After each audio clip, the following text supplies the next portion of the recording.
E então vamos então dar início. Desde já uma boa noite para aqueles que nos ouvem longe, o nosso irmão Alberto, o nosso irmão Benjamin, o Eloy, o Cristóvão, a Filomena, tantos outros e muitos mais há, se calhar mais longe ainda e nós não sabemos, mas desde já um abraço muito grande e que o Senhor nos ajude, de facto, a caminhar na direção certa, e esta noite estamos aqui para isso.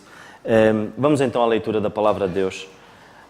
Vamos ficar de pé, irmãos, e vamos ler então o capítulo 2 da Carta aos Colossenses.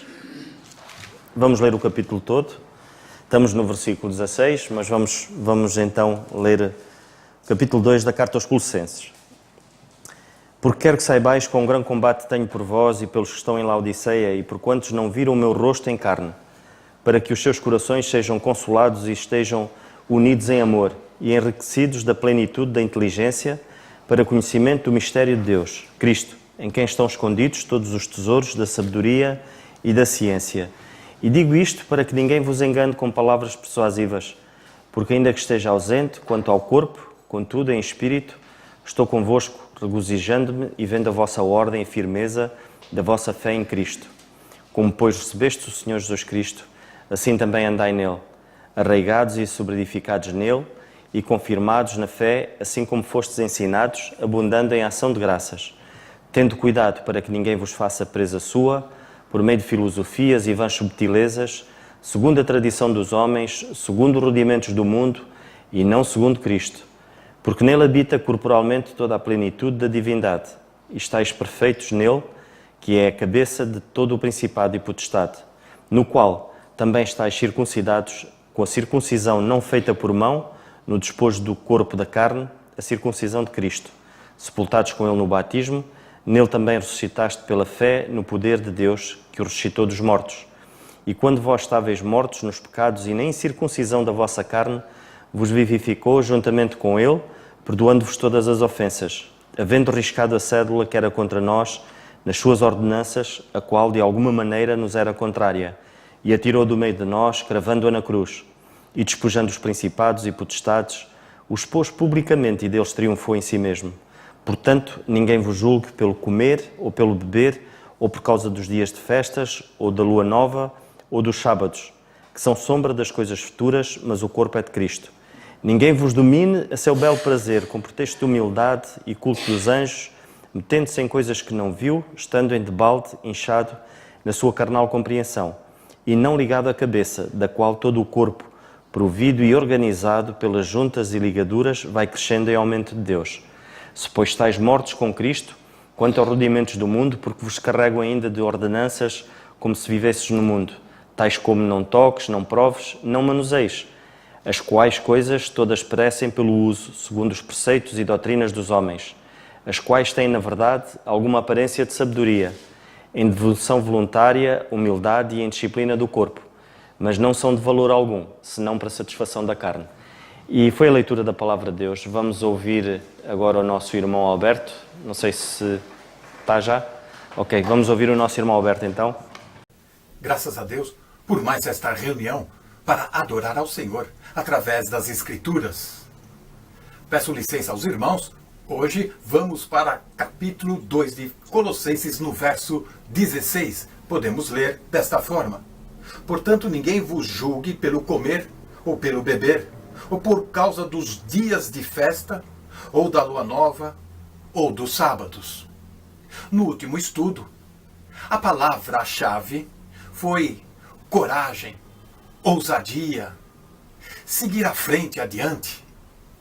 Hoje, entramos num novo texto da palavra de Deus, onde a palavra-chave seria cuidado. Preste atenção. Perigo. Devemos lembrar do contexto que nós estamos vivendo na carta aos Colossenses. Havia uma seita com a filosofia gnóstica, trazendo misticismo sobrenatural e se infiltrando dentro da comunidade da Igreja dos Cristãos que estavam conhecendo a graça. E aqui Paulo faz a sua advertência, chamando a atenção. O perigo desta seita gnóstica, embora tenha afetado muito desde o primeiro século, ainda hoje seitas com estes mesmos conceitos, propósitos e filosofias ainda assim estão se infiltrando dentro das igrejas, através de literatura, através de algum pregador famoso e principalmente novos métodos para crescimento da igreja ou uma vida espiritual abundante. Isso atrai as pessoas.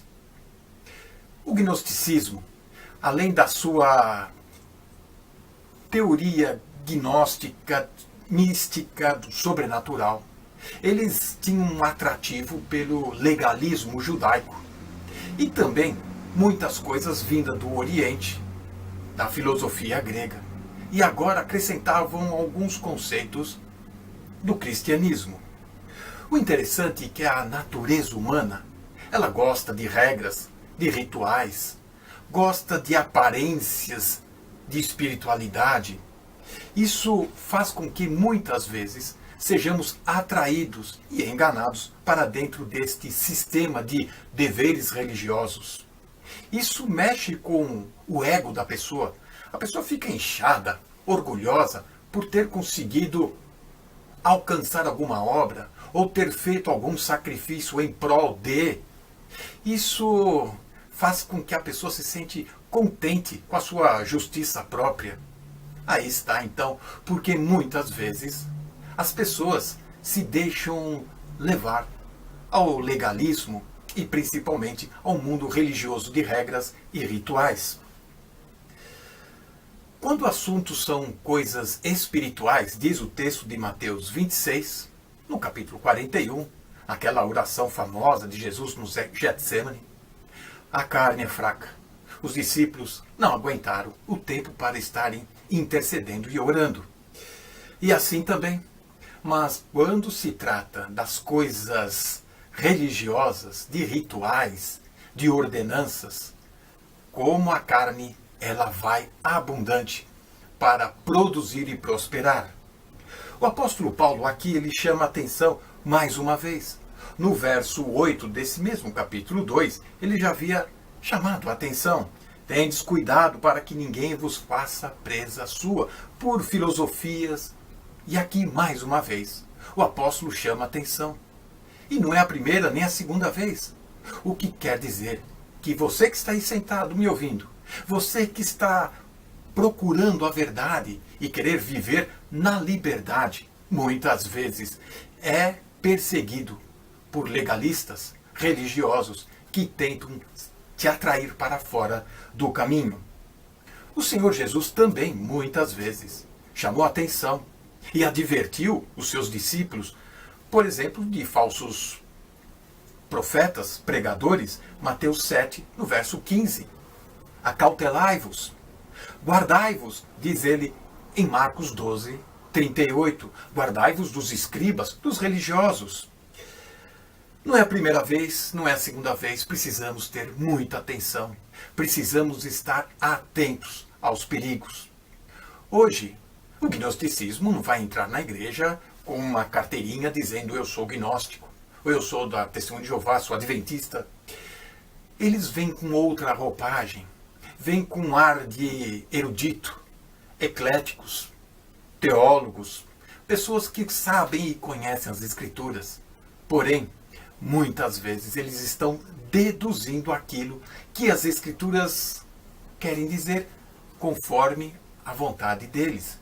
E assim enganando e levando muitas pessoas cada vez mais para longe da verdade. Perceba que o verso 14 e 15 do capítulo 2 de Colossenses, Paulo valorizou, evidenciou as conquistas de Cristo na cruz. E as conquistas são exatamente esta, a liberdade e a graça, que o inimigo não quer que você usufrui e tenha uma vida plena e abundante de alegria. Que o Senhor nos ajude. Amém. É um pequeno pensamento sobre o versículo 16 do nosso irmão Alberto. Já disse, e disse muito bem, e uma das coisas que ele disse logo no início, que contextualizando nesta altura, em que o apóstolo Paulo escreve a estes irmãos, a estes crentes aqui, nós hoje, o contexto é o mesmo quase. Hoje vivemos uma sociedade em que ela impõe e vemos igrejas e vemos muitas das vezes o perigo de crentes receberem aquilo que lhes está a ser ministrado cá fora e põem, ou seja, mundanizam a igreja, ou seja, mundanizam as suas vidas e depois não há como viver, não há como ser coerentes no seu viver, porque se nós misturarmos as coisas, a palavra de Deus ela é muito assertiva em relação a isso. O que é que as trevas têm a ver com a luz? Nós não podemos viver uma vida com um pé no mundo e outro, querer viver uma vida sã para o nosso Deus. Temos de ter esse cuidado, irmãos. E aqui, no versículo 16, quando a palavra de Deus nos diz porque ninguém vos julgue pelo comer ou pelo beber, nós vemos de facto que hoje vivemos uma época completamente diferente na história de Deus, que é o parênteses da graça. E quando nós lemos em Romanos, no capítulo 6 e o versículo 14, nós lemos e cada vez que lemos isto temos mesmo de dar graças a Deus, porque vivemos numa altura que mais ninguém ao longo da história da Bíblia, da Palavra de Deus, nós não vemos isto estava reservado só mesmo para esta altura. Era um mistério, um verdadeiro mistério, e a Palavra de Deus diz-nos: porque o pecado não terá domínio sobre vós, pois não estáis debaixo da lei, mas debaixo da graça. Isto responsabiliza-nos ainda mais, porque nós depois lemos no versículo 15, quando diz: pois que pecaremos, porque não estamos debaixo da lei, mas debaixo da graça? De modo nenhum. Ou seja, se estando debaixo da lei, eles tinham um cuidado extremo, muito mais cuidado nós temos que ter no nosso viver. E ainda antes de começarmos o culto, o nosso irmão Carlos, quando orava e falava na nossa vida, que tem que ser um testemunho vivo, como igreja temos uma responsabilidade muito grande, porque pertencemos ao corpo de Cristo. E hoje vivemos uma altura assim, nós vivemos a dispensação da graça, o corpo de Cristo, a igreja, corpo de Cristo, que não foi vivida em mais altura nenhuma. E quando nós lemos aqui que ninguém vos julgue por todas estas coisas que muitos ainda vivem presos, por algumas ordenanças, ou seja, quando nós vemos em alguns sítios em que a igreja, ou seja, os valores e o estatuto da igreja está preso a estas ordenanças antigas, isto é grave, irmãos. É grave porque depois limita o crescimento. Então nós temos de ter um cuidado muito extremo de viver de acordo com a vontade de Deus, segundo o mistério da graça. Porque se nós formos nos agarrar de facto a estas ordenanças, então nós vamos ter alguém que nos vai apontar o dedo. E o apóstolo Paulo diz aqui: ninguém vos julgue por estas coisas. Ele depois fala em algumas situações. E nós vemos que hoje vivemos numa altura onde a palavra de Deus diz que nós de facto devemos nos julgar, mas a nós próprios.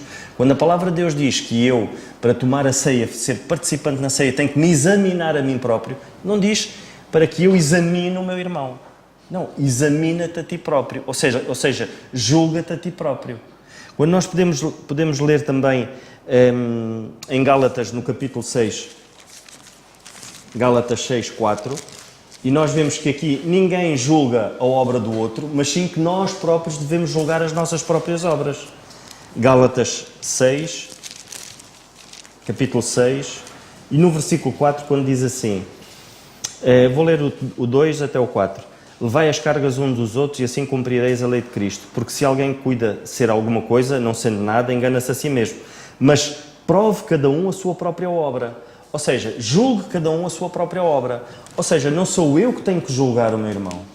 Não sou eu que tenho que examinar, mas sim a responsabilidade ainda é maior. Mas o facto de nós não julgarmos o nosso irmão, isso também responsabiliza-nos. Porquê? Porque a palavra de Deus diz na mesma carta aos Colossenses e no capítulo 3, e podemos ler no capítulo 3 e no versículo 16,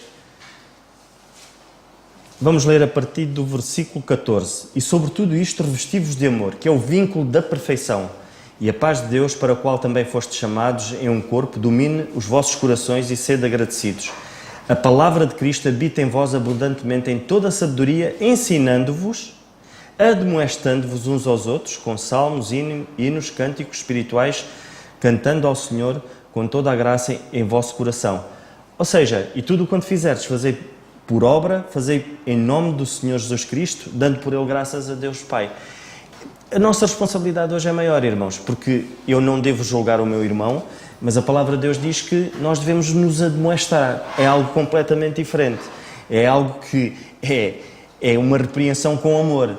E nós precisamos disto. Nós precisamos, para crescermos, precisamos disso. Na nossa altura, no nosso crescimento físico, nós muitas das vezes temos que ser admoestados para podermos crescer bem. E passa por isso, irmãos. Não nesta questão de haver alguém que nos julgue. Alguém que nos julgue porquê? Porque nós não estamos debaixo da lei, vivemos debaixo da graça, sim. Mas, acima de tudo, o nosso vínculo que nos une a todos nós é o vínculo do amor, que é o vínculo da perfeição, mas depois devemos ter esse cuidado. Que o Senhor nos ajude, irmãos, possamos perceber que vivemos uma altura completamente diferente, não devemos reprimir ninguém por estas coisas que o apóstolo Paulo aqui diz, porque lá está, isto são coisas que não nos dizem respeito hoje. Por enquanto, o parênteses da graça ainda não fechou, a igreja ainda não foi levada, e por isso a ordem é outra. E então temos de ter esse cuidado, irmãos. O Senhor nos ajude, e eu vou passar a palavra a algum irmão que queira partilhar connosco. Zé.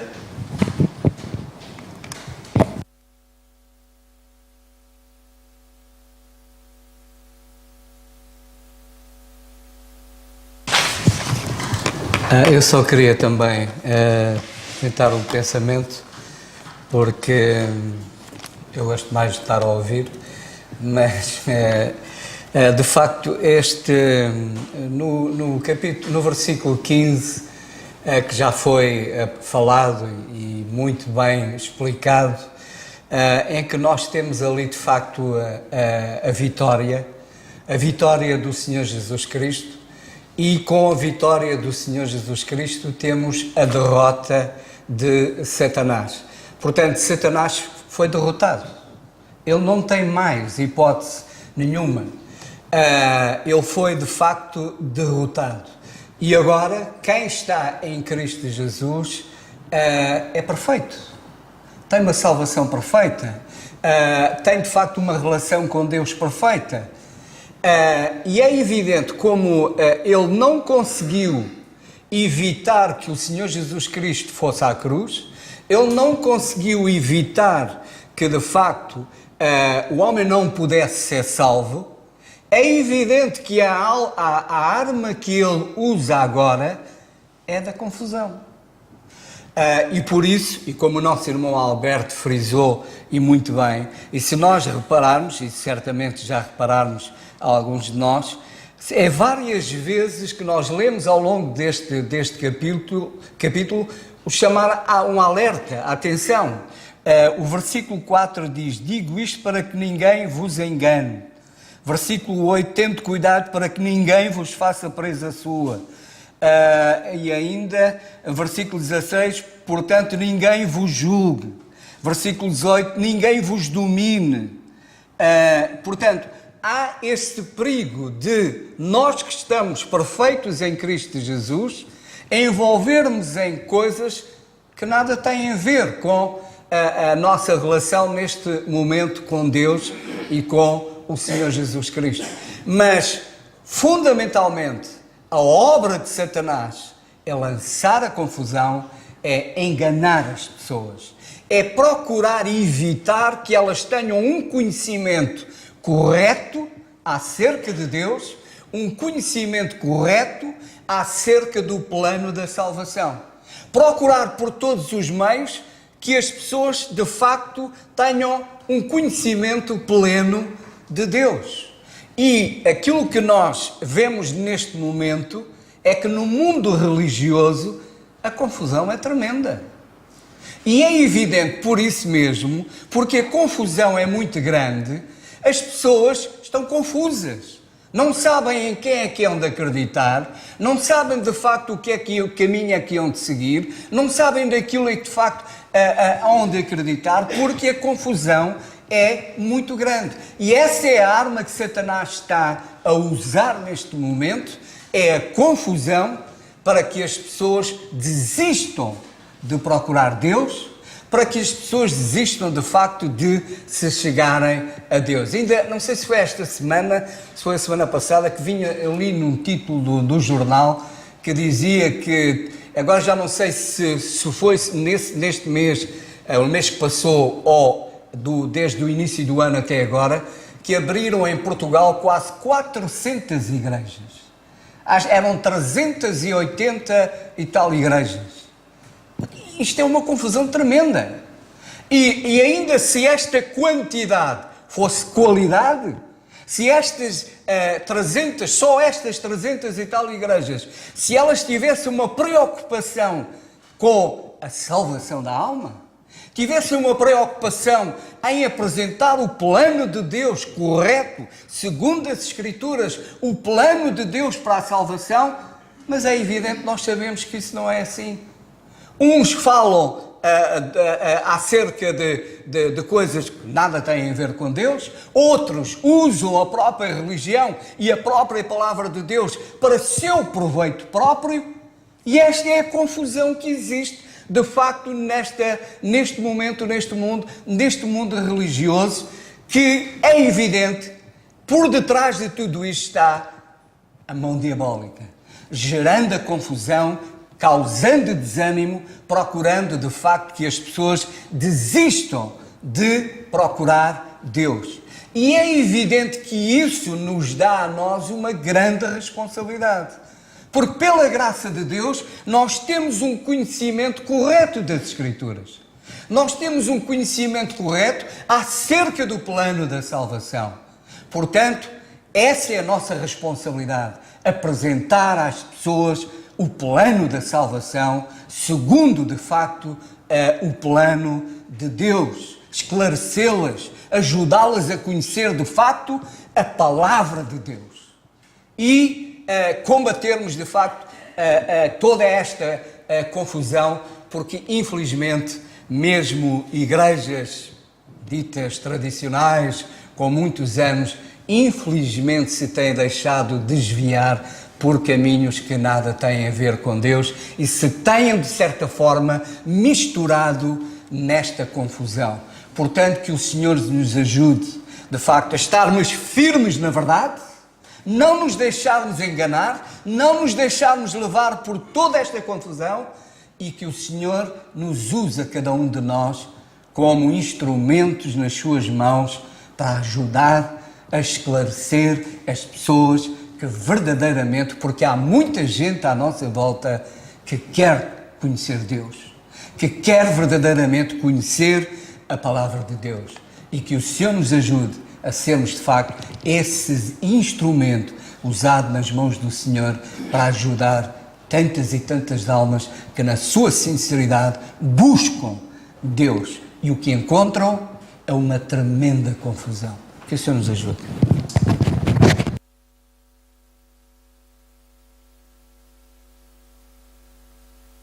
Passagem aqui no versículo 16. O apóstolo diz: ninguém vos julgue pelo comer ou beber. Nós temos aqui a oportunidade de aprender uma grande lição na Bíblia, exatamente para debelar as confusões. Todos nós sabemos, nós vivemos num país católico, e nós sabemos que na tradição católica as pessoas estão proibidas de comer certas comidas, especialmente na Quaresma, de onde nós viemos agora da Páscoa, que não se pode comer carne às sextas-feiras. Eu nem vou entrar nas coisas irrisórias da situação, porque se pagassem a bula já podiam comer, nem vou entrar por aí, mas vou falar sobre as proibições, que aqui a passagem diz: ninguém vos julgue pelo comer, mas as pessoas na Igreja Católica são julgadas pelo comer, não podem comer carne. Ai, que algum que seja apanhado a comer carne na sexta-feira, é logo julgado. Mas o problema não é só na Igreja Católica, o problema é em muitas outras igrejas. Há igrejas que acham que o crente não pode comer carne de porco. Há crentes que acham que... há igrejas que acham que os crentes não podem comer carne de coelho. Porque Porque são carnes que estão inseridas num pacote que a própria Bíblia fala. E isto aqui é um grande problema. Nós estamos aqui, nesta passagem, nós temos aqui uma grande oportunidade de aprender uma grande lição, se quisermos aprender, quanto à interpretação da Bíblia. Como é que a Bíblia se deve interpretar corretamente. E a Bíblia é que se explica ela própria, ela não precisa de nenhum sábio que venha de fora. E temos aqui uma grande oportunidade. Porque o problema para muita gente também é, mas está na Bíblia. E alguns dizem, está a ver? Está aqui a dizer, não se pode comer carne de porco. Ah, não se pode comer carne de coelho, está aqui. Não se pode comer sangue, não se pode comer isto, não se pode comer aquilo. Estão a ver? E o apóstolo Paulo, que é o apóstolo da dispensação da graça, onde nós vivemos, é o apóstolo dos gentios, diz claramente, ninguém vos julgue pelo comer. E a lição que eu quero chamar a vossa atenção é o seguinte. Nós, de facto, temos muitas instruções na Bíblia, aparentemente e contraditórias, sobre a comida. Apesar da Bíblia falar muita coisa sobre a comida, nem tudo diz respeito a nós. Este é que é o grande problema de muita gente ao abordar a Bíblia. É que pensam que porque está na Bíblia diz respeito a nós. E nem tudo o que está na Bíblia diz respeito a nós. E nós temos que saber com rigor o que é que diz respeito a nós. E por isso diz o apóstolo a Timóteo, quando ele escreve a Timóteo, que ele deve ser um obreiro, que não deve se envergonhar, que deve saber manejar bem a palavra da verdade. Nós temos que saber manejar bem a palavra da verdade, para sermos obreiros que não temos que nos envergonhar.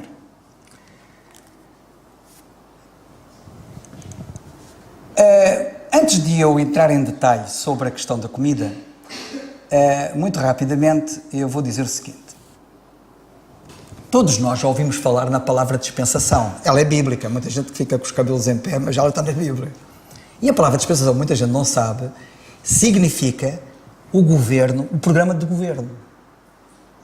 E nós na Bíblia temos vários programas de governo. O programa de governo de Deus no Jardim do Éden não é o programa de governo para hoje. O programa de governo no tempo de Moisés não é o programa de governo para hoje. E, portanto, quem não distinguir estes programas diferentes de governo vai ter problemas na compreensão da Bíblia. Um programa de governo é uma forma de dizer a Constituição. Ou a Constituição dos Estados Unidos é diferente da Constituição portuguesa, a Constituição portuguesa é diferente da francesa, ou se quiserem dentro do mesmo país, o programa de governo Costa é diferente do programa de governo Passos Coelho. São programas de governo distintos. E na Bíblia nós temos isto. Nós na Bíblia temos Deus estabelecer programas de governo diferentes em diferentes alturas. Então, para vocês poderem perceber bem esta passagem é uma passagem que pode ser o abre-olhos para muita gente. Como é que era a comida quando Deus criou o homem? Em Gênesis, no capítulo 1, e versículo 29, nós lemos assim. Gênesis, capítulo 1, versículo 29. Tomem bem atenção. E disse Deus a Adão e Eva: eis que vos tenho dado toda a erva que dá semente, que está sobre a face de toda a terra, e toda a árvore em que há fruto de árvore, que dá semente, ser-vos-á para mantimento. Estão a ver bem? O que é que nós temos aqui? Quando Deus criou o homem no Jardim do Éden, a alimentação do homem era ervas e frutos. Temos aqui uma alimentação puramente vegetariana. Ponto. Não havia carne nem peixe para ninguém. Ok? Que isto fique claro. Até porque a morte não tinha entrado. Portanto, não havia morte de animais, nem de peixe. Ok? Portanto, quando Deus criou o homem, a alimentação era simplesmente vegetariana. Quando nós chegamos mais à frente, no tempo de Noé, no capítulo 9 e no versículo 3, a alimentação da humanidade vai mudar. E sabem o que é que está escrito? Está escrito assim. Portanto, vocês vejam bem, isto ajuda-nos a compreender como é que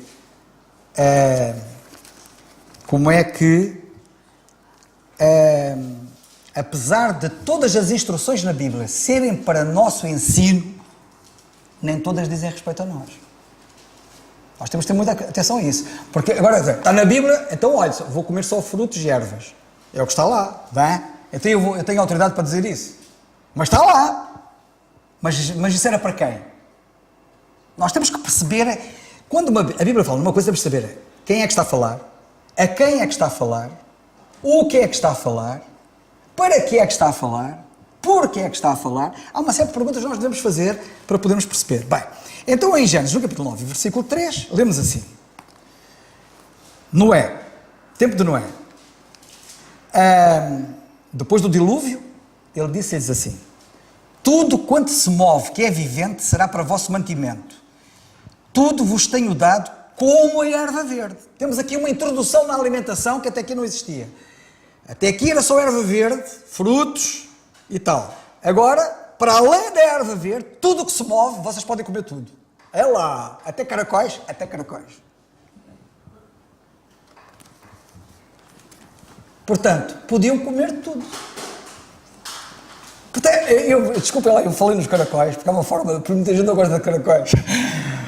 Eu falei nos caracóis porque também se movem. É tudo que move. Eles andam devagar, mas movem-se. Bem,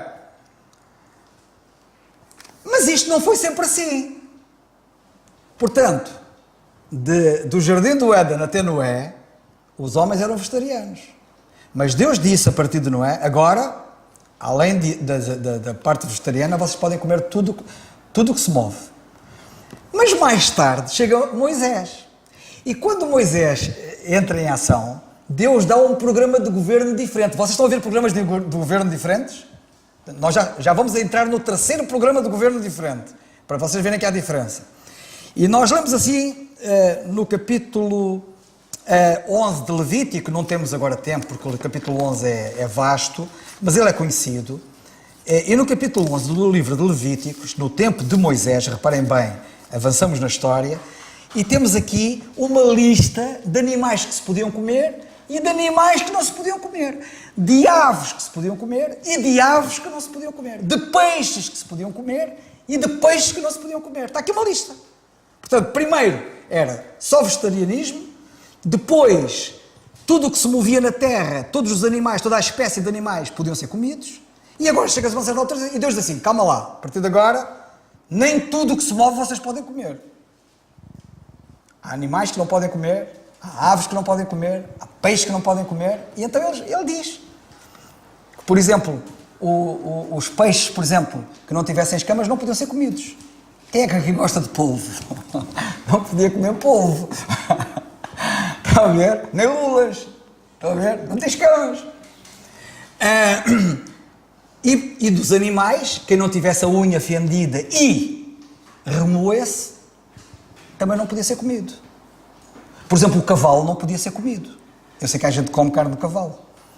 Mas na altura, a carne de cavalo não podia ser comida. Sabem porquê? Porque o cavalo remoe, mas não tem a unha fendida. Já a vaca e o bezerro, etc., eles têm a unha fendida, já repararam?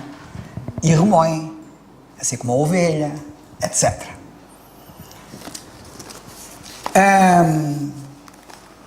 Bem, e o porco, como vocês sabem, tem a unha fendida, mas não remoe. Portanto, o indivíduo tinha que reunir as duas condições, e por isso é que não se podia comer. Ora bem, até que nós, não é, avançamos na história, temos Moisés com a lei, um novo programa de governo diferente, já estamos no terceiro programa de governo relativamente à comida. Até que nós chegamos ao apóstolo Paulo. Porque até o apóstolo Paulo era assim. Era assim. E vocês sabem que até mesmo antes de Paulo, Paulo converteu-se em Atos 9. E em Atos 10, vocês sabem que Pedro, houve um dia que teve uma visão e veio um lençol com muitos animais impuros, porque os animais que não se podiam comer eram considerados impuros. E o Senhor disse, oh Pedro, mata e come. E ele, Senhor, eu não posso comer nada impuro, como é que é isso? Portanto, até ali, esta alimentação estava em vigor. E o Senhor virou-se para ele e disse, olha, não tornes como um impuro aquilo que Deus purificou. E agora deixa-me dizer, isto é um assunto muito vasto, eu não tenho tempo para estar a explicar com muito detalhe agora, mas quero-vos chamar a vossa atenção para o seguinte. Não foi por acaso que no tempo da lei, Deus disse que havia, que os animais que eram chamados imundos não podiam ser comidos. E não foi por acaso que eles só podiam comer animais limpos. Sabem porquê? Porque nesse programa Deus estava a tratar com o povo judeu, ponto. Gentios não. Por isso é que Pedro não se podia juntar com os gentios. Porque os animais impuros eram uma figura dos gentios. Os animais impuros eram uma figura dos gentios. Não nos podemos esquecer disto, ok? Quando agora o apóstolo Paulo entra em cena e Pedro teve esta visão propositadamente pelo Senhor para o ministério de Paulo ser recebido, como vocês sabem, ele converte-se em Atos 9, e aquela experiência porque Pedro passou em Atos 10 foi a justificação e o sancionamento do ministério de Paulo, porque depois Pedro foi chamado pelos outros a Jerusalém e disse, vá lá, o que é que tu fizeste? Foste aonde? Fui a uma casa gentil. Foste? E Pedro teve que explicar e disse, olha, o que se passou foi isto. Eu estava no terraço, eu estava a orar, e Deus disse-me, Pedro, matem como? Senhor, mas eu não. E disse ele assim, aos outros, que o estavam a interrogar, quem era eu para resistir a Deus? Deus estava a mudar o programa. E mudou o programa. E agora com Paulo tudo muda. Na alimentação, querem ver? Em 1ª carta a Timóteo, no capítulo 4, isto é muito importante, nós lemos assim.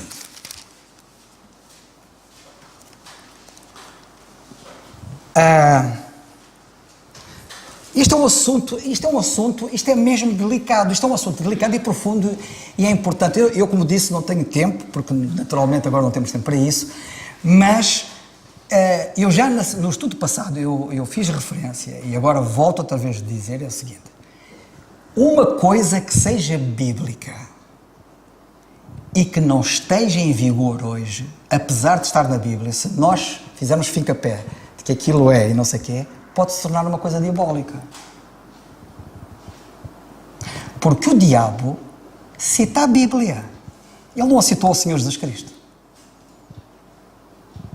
A Bíblia pode se tornar diabólica. O diabo pode fazer uso da Bíblia indevido, mal citada. E quando isto acontece, e nós temos de ter cuidado, isto torna-se diabólico. E vocês reparem o que é que o apóstolo Paulo diz no capítulo 4. O Espírito expressamente diz que nos últimos tempos apostatarão alguns da fé, do corpo de doutrina, não é? Do que está em vigor, dando ouvidos a espíritos enganadores e a doutrinas de demónios. E quais são as doutrinas de demónios? Pela hipocrisia de homens que falam mentiras, que tendo cauterizado a sua própria consciência, proibindo o casamento e ordenando a abstinência de manjares. Hoje em dia, ordenar a abstinência de manjares é uma doutrina diabólica. Doa a quem doer, custa custar de ouvir. É verdade. Se houver alguém que disser a nós hoje, isto não se pode comer, temos que nos abster disto. É uma doutrina, hoje é uma doutrina diabólica. Sabem porquê? Porque ele continua e diz assim, a abstinência dos manjares que Deus criou para os fiéis e para os que conhecem a verdade. O problema é que muita gente não conhece a verdade de Deus atualmente, não é? Quando ele diz que conhecem a verdade, é a presente verdade. O apóstolo Pedro, na carta dele, ele diz que estáis confirmados na presente verdade. Evidentemente que toda a palavra de Deus é verdade, não é? Mas nós temos de saber o que são verdades passadas, o que são verdades presentes e o que é que são verdades futuras. E nós temos de estar confirmados já na presente verdade. Aqueles que conhecem a verdade, a fim de usarem deles com ações de graças. Porque, versículo 4, toda a criatura de Deus é boa e não há nada que rejeitar. Hoje em dia, tudo é bom e não há nada que rejeitar. Portanto, se não comem caracóis, é só porque não gostam, não é porque não podem. Compreendem? Se não comem carne de porco, é porque faz mal à saúde. Ou à vossa saúde. E alguns, às vezes, o médico até diz, evite comer essa carne, ou esta comida, porque isto faz-lhe mal. Tudo bem, mas que não faça isso por razões espirituais, porque isso não há razões. Okay? Do ponto de vista da verdade divina, não há nada que rejeitar, porque toda a criatura de Deus é boa, não há nada que rejeitar, sendo recebido com ação de graças. Esta aqui é uma coisa muito importante. Nunca comamos sem dar graças a Deus pela comida. Porque, deixai-me dizer, porque de outra maneira, se não dermos graças, nem que seja carne de ovelha, está errado. Aquela carne torna-se um problema para nós, porque nós estamos a comer sem dar graças a Deus. Quando nós damos graças a Deus, diz a Bíblia, pela palavra de Deus e pela oração, aquilo que comemos é santificado. Portanto, eu espero que isto possa ajudar e levar-nos a compreender porque é que o apóstolo Paulo, na carta aos Colossenses, e vamos lá outra vez, para rematar o ciclo, no capítulo 2 e no versículo 16, ele diz: portanto, ninguém vos julgue pelo comer. Porquê é que ninguém vos julga pelo comer? Porque hoje podemos comer tudo, desde que não nos faça mal e que a gente goste, não é? Nem toda a gente tem os mesmos gostos, não só na comida e noutras coisas. Que Deus nos ajude e que tire da cabeça de alguns uma dúvida qualquer que ela seja, se pode comer isto ou não se pode comer aquilo, se há alguma comida que não se possa comer, do ponto de vista religioso, entre aspas, porque hoje em dia isso não está em vigor. Temos que manejar bem a palavra da verdade e saber que hoje, de facto, não há nada que rejeitar. Que Deus nos abençoe.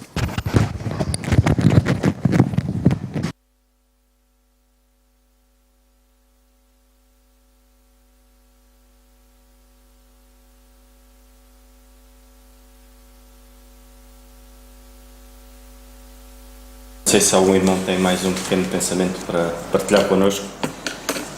Senão eu gostava de terminar com o versículo, com o capítulo 5 da Carta aos Gálatas, e o versículo 1 diz assim: estais, pois, firmes na liberdade com que Cristo nos libertou, e não torneis a meter-vos debaixo do jugo da servidão. De facto, como o nosso irmão José de Carvalho disse, é preciso estarmos firmes, e estarmos firmes nesta verdade. E se estivermos firmes nesta verdade, certamente não nos vamos meter debaixo do jugo da servidão, ou seja, da lei. Que o Senhor nos ajude. Vamos ficar de pé então, irmãos, e vamos terminar com a oração.